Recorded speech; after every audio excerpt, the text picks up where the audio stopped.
Ongelma on nyt se, että alettiin tankkaamaan koneetta ja sulake varmaan palaan. Joo. On palaan. Kaivetaan kaivosta sulake. Ja mitä kaikkia nimiä tuolla on tuolla kaivolla? Kaivoja, saunanpenkki ja luukku ja elämän astinlauta ja mitä kaikkea sitä on. Kommentoi alas, millä nimellä sä kutsut tätä. Tästä näkyy tää punainen valo, niin siitä tietää, että mikä sulake näistä on palannut. Siitä vanha pois. Uusi tilalle. Totuuden hetki. Kyllä vaan. Hommapelit.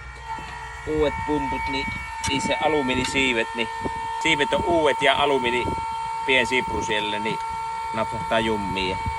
Sitten tää vielä tuo AD-säili. Tämä kannattaa huomioida aina kun aukaisee korkkia, niin puhistaa liat ympäriltä ja olla huomioon, että täältä ei valu kökköä tänne astiaan. Tämä on tosi tarkka, että pysyy tämä puhtaan.